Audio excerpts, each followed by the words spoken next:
ng sikat na radio program na kahapon lamang ng dating senador Eddie Ilarte. Si Princess naman, tingnan mo, nakita mo nagbibideo ako, ginugulo, oh. Parang usong-uso, kumbaga. So, it became a million seller. Yan, Marilyn. San Miguel. Ang isa pang monster hit ni Roel Cortez, ang kantang Baliling na ang ibig sabihin, Prinsesa. Sumikat nung ginamit ito sa isang patalastas ng serbesa. Tampok si The King Fernando Poe Jr. o FPJ. Sikat na sikat yung mga kanta nyo, kahit sino siguro, kahit jeepney driver o yung mga taga-Visayas, lalo na. Ipakanta mo sa kanila yung Baliling, alam nila. Pero kayo hindi nakilala ng tao, hindi mo kayo nanginayang? Okay lang. Mas maganda yung nakakalakad ka ng maayos. Ako ay umuwi. Ano sa kaya dyan? Dumating. Ayun, umupo ka doon. Ba't tahimik ka? Sa malayo nakatingin. Matay namumulahan. Nakapigit na. Ang kanilang kamay may hawak na mariwana. Napakasakit, Kuya Eddie. Nasa bintana. Huwag ka malikot. Sarapin ng aking Alam mo, buhay. sa Samson. Napakasakit, Kuya Eddie. Sinabi ko, huwag ka maglikot, ah. Sabihin mo kung ano ang gagawin. Masaya ang aking interview noon kay Ruel. Ang sakit ko talaga pakinggan. Pero nung mga sandaling yon, meron pala siyang inilihim. Ang iniinda niyang karamdaman. Nito lang nakaraang linggo, nakatanggap kami ng text mula kay Ruel mismo. May ibabalita raw siya sa amin. Kaya kinamusta siya ng aming team. Yun ba yun sa Metro? Oo, yan eh. Yan yung pinuntahan namin. Ibang Roel Cortez na ang bumungad sa aming team. Malayo sa masigla at panangiting musikerong humarap sa amin noon lamang nakaraang taon. Bedridden na si Ruel. Tingnan mo! Halos hindi na makatayo at makalakad. Namayat ang kanyang katawan. Hirap magsalita. Ipinagtapat niya. Kunin mo. Meron siyang colon cancer, stage 4. Inisip ko na lang bibigay sa akin ng pag-asa na. Ang Diyos ko pa lang ang magdasal. Alam ko man, hindi naman ako pinapigil. Wala naman ako ginagawa sa akin dito. Yung wala ako naging kaaway kaya ako tayo pumunta. Bakit ganito ako? Bakit ganito ang binibigay sa akin? Kukunin mo na ako. Ayoko na.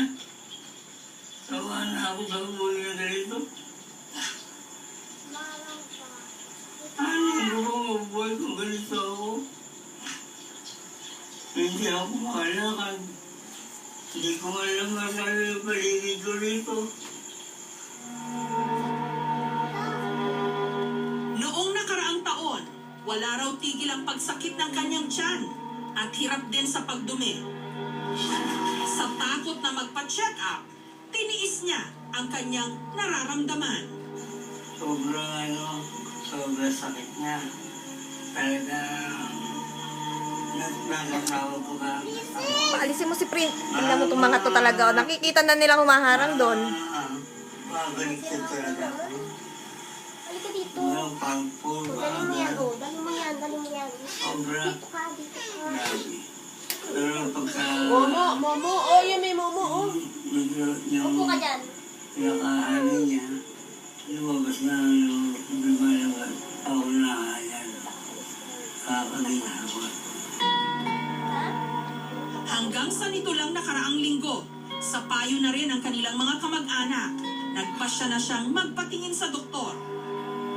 Doon na niya nalaman ang tunay niyang kondisyon. Isis ka, kaya kung ano-ano ang biyaya sa akin. lahat tinignan. Sabi ng doktor, Mrs. wala na siyang gagawin yan. Solve na yan. Hindi na stage 4 yan. Lagpas na.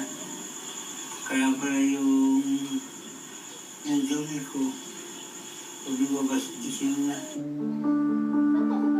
Ang colon cancer, isa siyang klaseng cancer na tumatama sa malaking intestine natin, large intestine.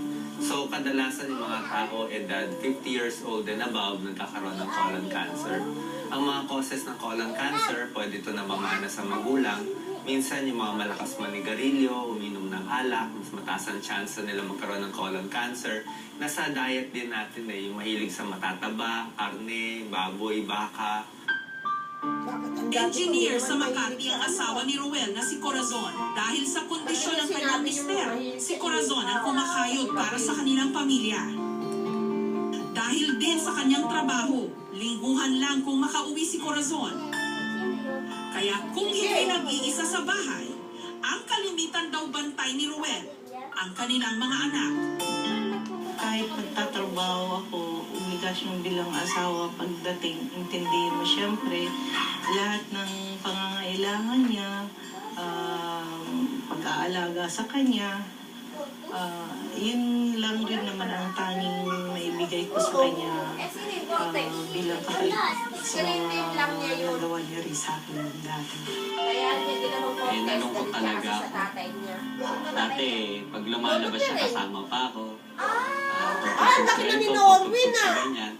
O sige, mag-ingay ka pa dito, mami. Nagbibideo, di ba? Maraming bagay na hindi na namin nagagawa. Pero sa mahal daw ng mga gamot, hindi sapat ang kita ng kanyang misis. Madalang din daw sa patak ng ulan ngayon ang pagpasok ng mga royalty o komisyong nakukuha ni Ruel mula sa kanyang mga kanta. Pagka kumakanta ka sa itugan, kahit na problema yan, tanggal lahat yan. Sabi nga ni Durante din yun, tatanda at lilipas. Naku. Pero may isang awitin na iiwanan sa iyo.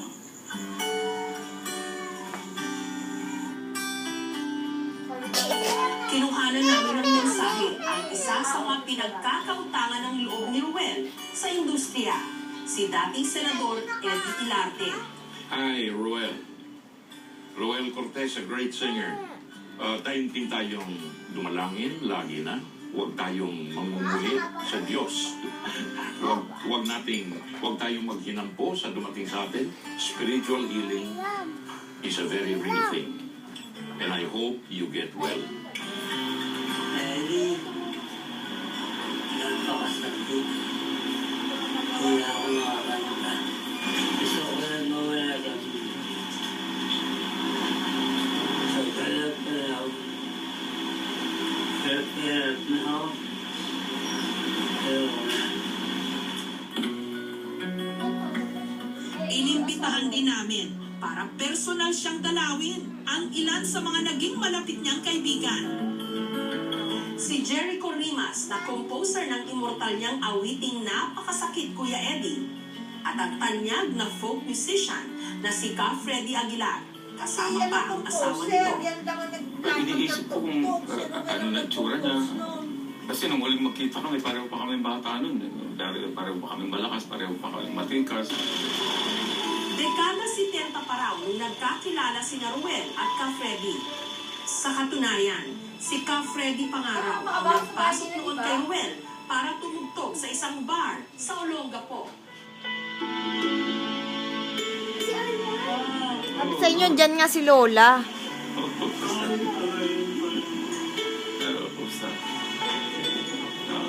Medyo busy din eh. Misis ko, kasama ko. Si Jericho, andito rin eh. Parang makatugtog ako. Kinukwento ko kay Jericho kanina. Umuupo ka dun sa mga patinuturoan ko ng mga gitaras malupo. Kakilala kami dahil sa airpot mo. Ayun ba yung gold record mo? Ayan. Dapat magsulat ka ulit. Ha?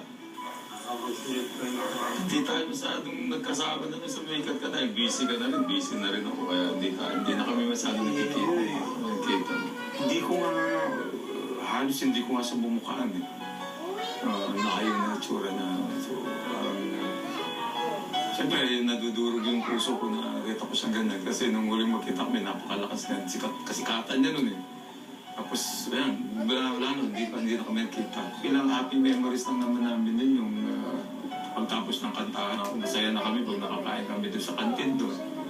At makakain kami ng chicken mami doon kay Aling Maria doon sa kanto. Na may utang pa nga ako doon nung araw. Kautang-utang pa ako doon. Ano ba ba? Kaya ba? Oo. Hindi na kaya. Inalayan siya ng awitin.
Naiiyak na si Freddy.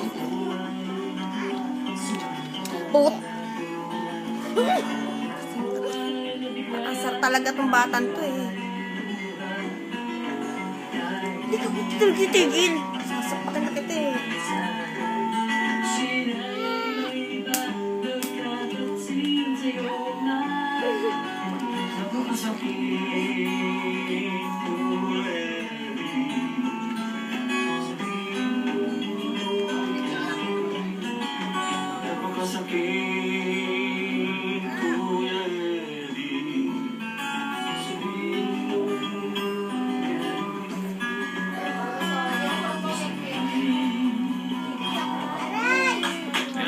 Pinasikat ba yung kanta na yan? Oo. Hindi pa nangarap na magkaroon ng isang kantang sisikat. Kaya at least ko, naabot ng kasikatan yung kinantang na pelikula pa yan. Ang kirot na nararamdaman ng mga awit, pansamantala raw na ibsan. Patrick. Kaya kailangan lumakas ka nga. Tapos yan, jamming kayo ulit ni Jericho. Baka gawa pa ulit kayo sa pang-hit song. Malay mo, di ba?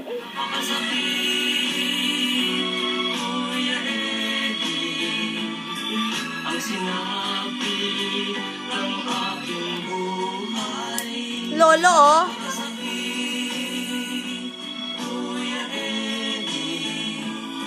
Ang diwa ng kantang nagpasikat sa kanya. Parang kadikit daw ng kanyang kapalaran. Pero mabigat man ang problemang pasan-pasan niya ngayon. Siyak namang panatag ang kanyang loob na ang kanyang mga awitin maaalala at kakantahin pa rin sa mahabang panahon. Oh!